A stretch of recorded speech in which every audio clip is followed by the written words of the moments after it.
तेथे शेवटी देवानं गाराणं ऐकलंच. शालिवन शके 1551 शुक्ल नाम संवत्सर उत्तरायण शिशिर ऋतू फाल्गुन वद्य तृतीयेला सायंकाळी शुभ लग्न उदित असता कलियुगातील नरसिंहाचा ग्रहमंडलातील सूर्याचा नक्षत्रातील ध्रुवाचा या सम छत्रपती शिवरायांचा शिवनेरीवर जन्म झाला.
बालवयापासूनच शिवबांना माँसाहेब जिजाऊंनी रामायण महाभारतासारख्या गोष्टी सांगायला सुरुवात केली, ज्यामधून धर्म अधर्म सत्य असत्य न्याय अन्याय यातील फरक शिवबांना समजू लागला. तसेच शस्त्रास्त्र व शास्त्र या शिक्षणासाठी शहाजी राजांनी अनेक कर्तबगार माणसे नेमली, जसे की दादोजी कोंडदेव बाळकृष्ण पंत रघुनाथ पंत शामराज पंत अशा अनेक कर्तबगार माणसांच्या नेतृत्वाखाली महाराज बालवयापासूनच घडू लागले.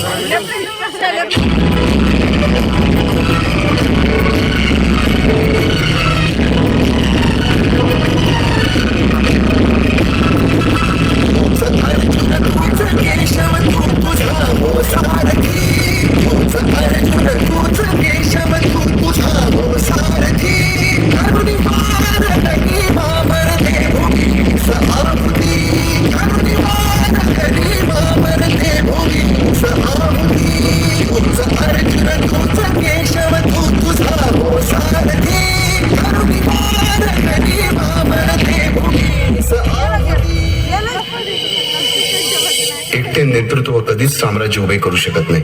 त्यासाठी तशी कर्तबगार माणसे निष्ठावन मावळे घडवावे लागतात. शिवरायांनी असे सवंगडी त्या वयापासूनच पारखायला सुरुवात केली. तानाजी मालसूर्य, सूर्याजी मालसूर्य, यसाजी कंक, सूर्याजी काकडे, बाजी जेदे आणि अशा अनेक सवंगड्यासमोर शिवबांनी शपथ घेतली स्वराज्याची, शपथ घेतली स्वराज्याच्या बांधणीची.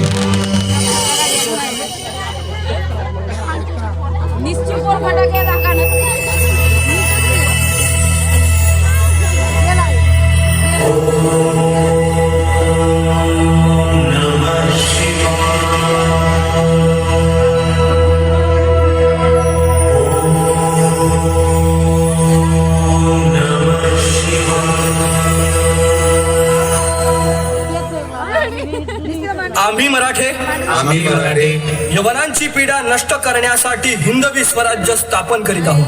यवनांची पीडा नष्ट करण्यासाठी हिंदवी स्वराज्य स्थापन करीत आहोत. राष्ट्रभावनेने संघटन करून देशावरील परकीयांचे आक्रमण नष्ट करीत आहोत. देशावरील परकीयांचे आक्रमण नष्ट करीत आहोत. स्वकीय व परकीय शत्रूंचे उच्चाटन करण्यासाठी स्वकीय व परकीय शत्रूंचे उच्चाटन करण्यासाठी स्वराज्य स्थापन करीत आहोत. स्वराज्य स्थापन करीत आहोत. यात तू आम्हास यश द्यावे. यात तू आम्हास यश द्यावे. हे राज्य व्हावे हे राज्य व्हावे ही तर श्रींची इच्छा. ही तर श्रींची इच्छा. रायरेश्वरासमोर शपथ घेतली आणि स्वराज्याची घोडदौड सुरू झाली. तोरणा किल्ला घेऊन स्वराज्याचे तोरण बांधले. पुढे मुरुंब देवाचा डोंगर, कुवारी गड, सुभान मंगल, कोंढाणा, शिरवळचा किल्ला, पुरंदर आणि 12 मावळ स्वतंत्र झाला. पुढे राजांनी पराक्रमाने जावळी देखील घेतली. परंतु त्यानंतर स्वराज्यावर ओढवले भले मोठे संकट. ते संकट म्हणजे अफजल खान.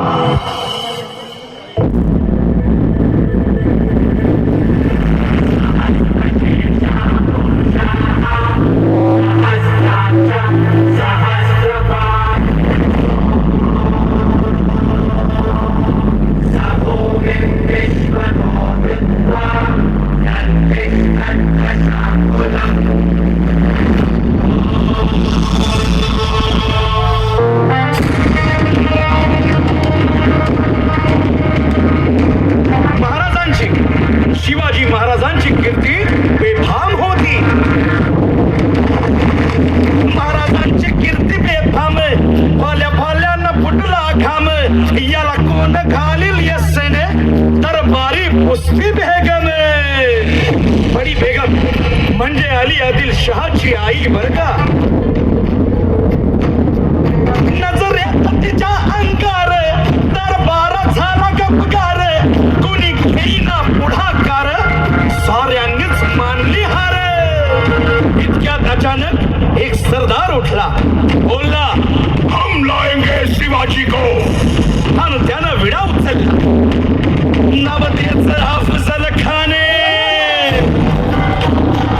नवतेचं अफजल खाने, चिता जागता जणू सहिताने. कानपूरला छाती ठोकून शिवबाला टाकतो चिरडून.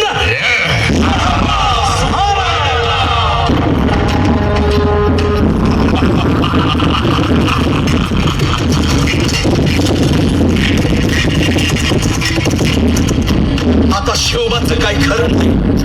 इकडं निजाम, इकडं मोगल, पलीकडं इंग्रज. जो तो हेच बोलू लागला. महाराज आपला जीव मोलाचा आहे.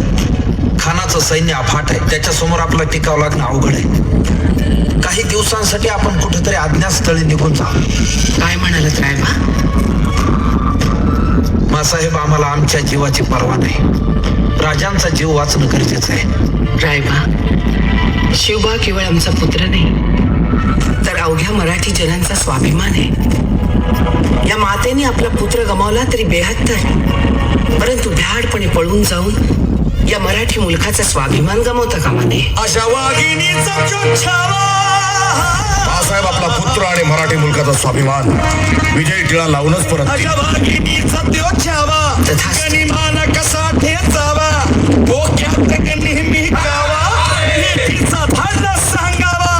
त्या भेटीसाठी महाराजांना एक शानदार शामियाना उभारला होता. आणि अशा या शामियान्यात खान ठेवलं पडुलेत आला. खान ठेवलं पडुलेत आला. सय्यद बंडात त्याच्या संगतीला, सय्यद बंडात त्याच्या संगतीला, शिवबाच्या संगती महाला. राजाला पाहून खान म्हणतो कसा, आओ शिवाजी, आओ हमारे गले लग जाओ. खानानं राजाला आलिंगन दिलं आणि दगा केला. खानाचा अभिमान मान्या, खानाचा अभिमान मान्या. कटारीचा वाद त्यानं केला, कटारीचा वाद त्यानं केला. खरं खरं आवाज झाला, खरं खरं आवाज झाला. चिलखत होत अंगाला, चिलखत होत अंगाला. खानाचा वार फुका गेला. खान यडबडला.